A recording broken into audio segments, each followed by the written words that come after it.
What's going on, guys? Auzio here, and welcome back to a brand new video. So today we have the 91 moments of Litmanen that all of you guys have been asking for.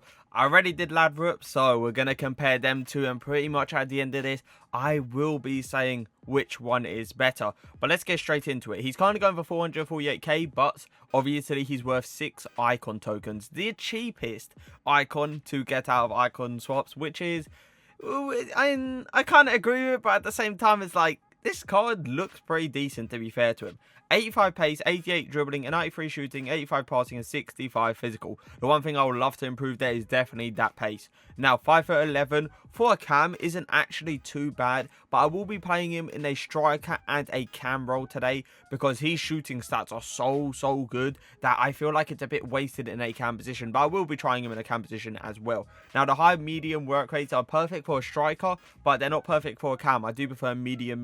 Now, the 3-star skill moves is going to make him very readable, and I'm not going to be able to do the standing scoop turn or the Berber spin, which is a bit disappointing. He has got a 4-star weak foot, which means I'm going to be able to shoot on that left foot. Now, obviously, towards a new patch, they have released a traits tab, and this guy does have the finesse shot trait and the outside foot shot trait, so we obviously have to take that into account when kind of looking through his shooting stats. Now, he is on an engine chemistry style. He's obviously on 10 chem, 89 acceleration, 91 sprint speed. This guy is fast. Now, he's not super fast, aka Adama, Traore, or Daniel James level, but he will be outpacing quite a lot of centre backs. He's got 97 attacking position, 95 finishing, and 88 shot power. Obviously, him having the finesse shot and the outside foot shot, he will be finishing inside the box fairly easily. Now, he's got 90 long shots, 97 volleys, 87 penalties, 94 vision, 83 crossing, 93 free kick accuracy, 94 short passing, 88 long passing, and 88 curve. So as you clearly can see, the engine kind of solves that long passing in a way. So if you was thinking of playing him in a cam and he hasn't got enough long passing for a cam, put an engine on him, and that long passing obviously does get boosted. So I'm expecting him to do the little link up play, the 1-2s, the give and goes, and the over the top through balls should work on this guy now. Now, he's got 87 agility, 87 balance, 98 reaction, 98 ball control, 94 dribbling, and 95 composure.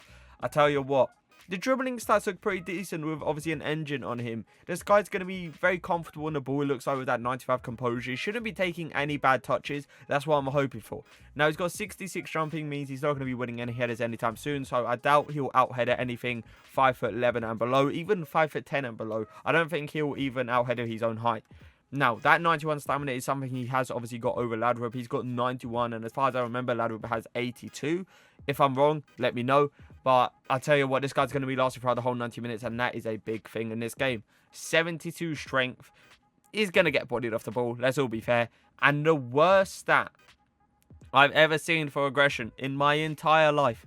24 aggression. EA.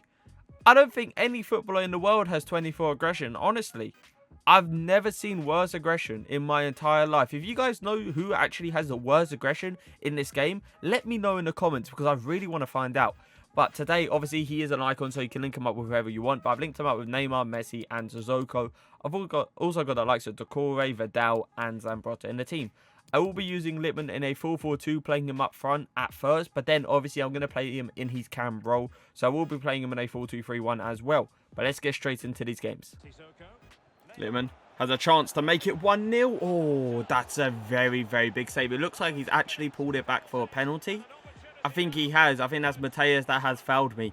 And I tell you what, it was a really good shot anyway. And I'm quite surprised Timothy Allison did actually save it. But at the end of the day, Litmanen steps up to the plate. 87 penalties. We are not going to go middle. We are going to go slightly to the right. We went middle apparently. All right. Don't question it. As long as it goes in, it's all good. So the one thing we always do at the start of our reviews is just test how agile the players are. And I feel like Ladrup was more agile than that, but I feel like it wasn't too bad, let's all be fair. He is going to still be able to turn players left, right, and centre. Little dummy, that's a beautiful turn. Gonna shimmy. Gonna take the shot. It was a very awkward angle, and definitely I shouldn't have took that shot. I can 100% tell you that. But at the end of the day, it wasn't actually a terrible shot. Like, it challenged the keeper. It looked like it was going top bins, and it looked like it was a pretty good save from the keeper as well.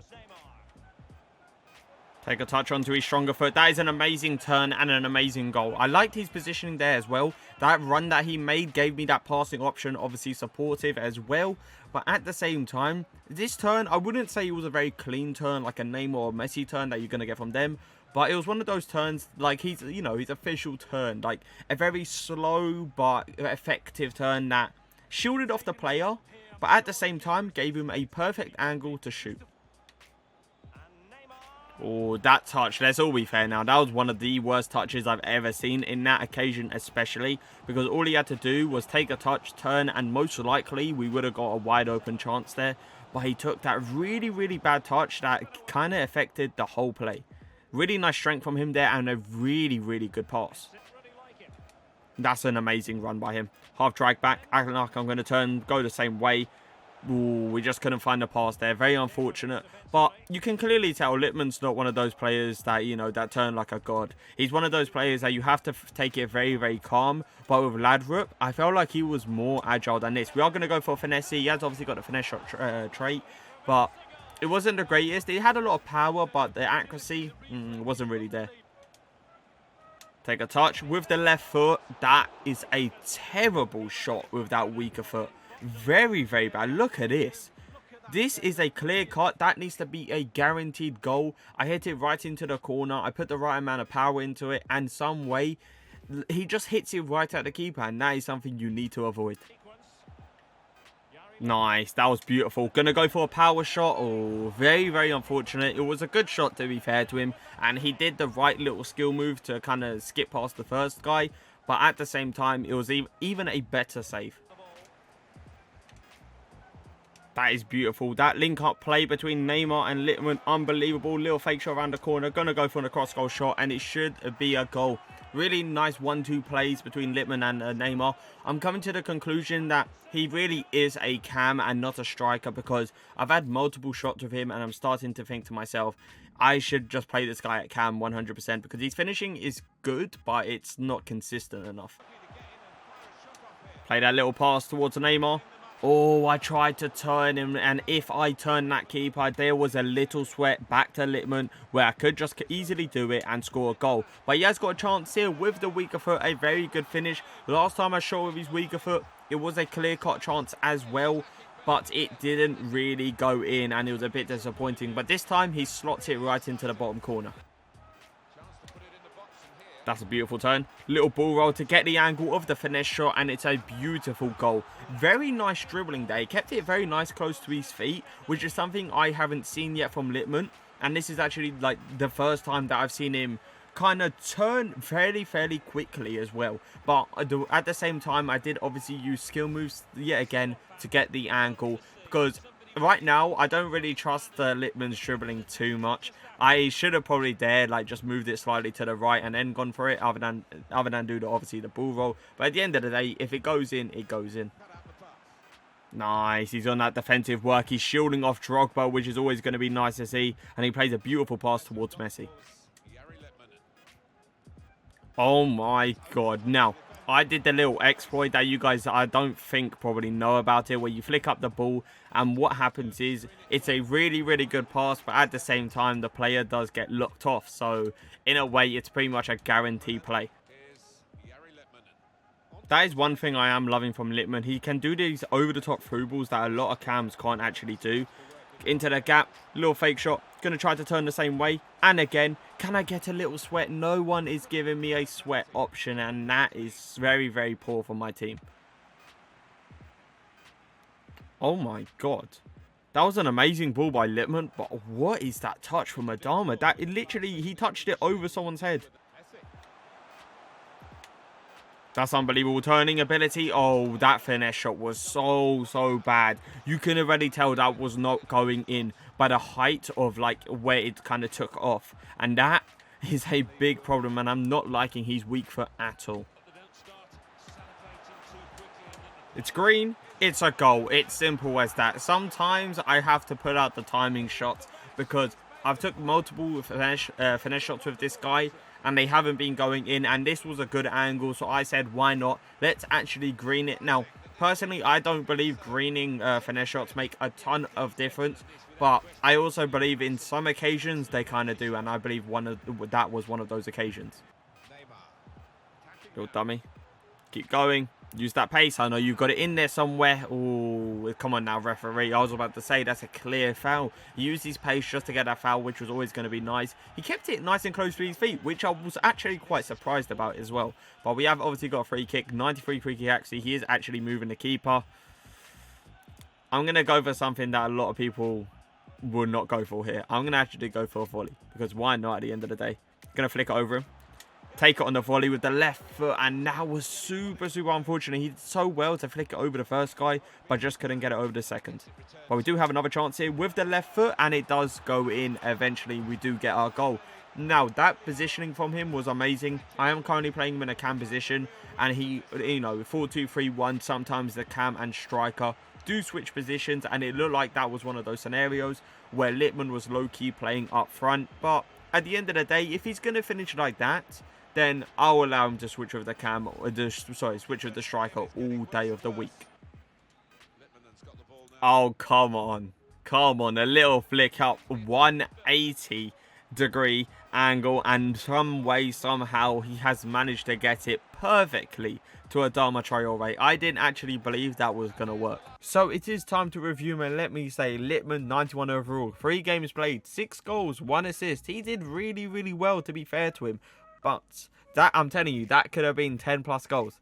The amount of situations that he missed when it was, I wouldn't say clear cuts. There was some clear cuts in there that he did miss, but there was some occasions that it was more of a 50-50 than anything. But this is what I mean. The difference between a really good player like a Zerbil R9 is that these 50-50 chances most of the time do go in, and that's why the top tier players use them, because you don't get a lot of occasions when you're playing a good player, so you need the shot that guarantee go in. With Litmanen, it's not guaranteed. 5'11", I didn't have a problem with that at all. High medium, I actually really liked high medium in a cam role, because sometimes he was switching with the striker, which was a bit annoying, but he was like positioning himself in a passing option while trying to, quickly turn and shoot the ball instantly, which I loved. 3-star skill moves makes him very readable, and that was a big problem for me, because I love people that are like 4-star, 5-star, and 3-star for me is like, it's a bit of a killer. Now, the 4-star weak foot, I would say it felt like a 4-star, to be fair to him, but it was so inconsistent. He had chances with that left foot that, I'm telling you, Ladrup would 100% finish. Pace-wise, he felt fast, but he didn't feel, like super fast. I would, say he has got 89 acceleration and 91 sprint speed. He's not one of those hidden gem kind of pacey players. Finishing-wise, very inconsistent. He would score some, he would miss some, and that is something I didn't really struggle with Ladrup when finishing. And when he was inside the box in a clear cut, that shot was going in. And that's the difference between the two. Passing wise, unbelievable. One of the best passes I have used in this game, 100%. He's probably like top 10, even top 15, somewhere around there. And the fact is, like, he does these over the top through balls, he does these link up play, he does the give and goes, he gives me a passing option all the time. And that is something Ladrup would time to time give me, but there was other times he wouldn't. And that is a big difference between the two. Now, agility wise, I must say, it let me down a little bit. Like 87 agility for me would be enough, 100%. But he didn't feel like he had 87 agility. He was one of those players that is a more calm and composed kind of player, where he will take the touch and pass the way you are facing. But in other situations, you have to use stuff like bull rolls, shrag backs to get these angles that you guys want to get it. But I don't know, man. Like, I didn't feel like he was top tier at dribbling at all, honestly. He let me down on the dribbling a lot, because I was expecting a quite agile player. Stamina lost throughout the whole game, and that is something you love to see. Strength, I was actually quite surprised about his strength. Like, he would shield players off time to time, but then there was other times where he would get bodied. So I wouldn't say it was inconsistent, because it is 72 strength at the end of the day. I'm not expecting him to be any, like Ibra or something like that.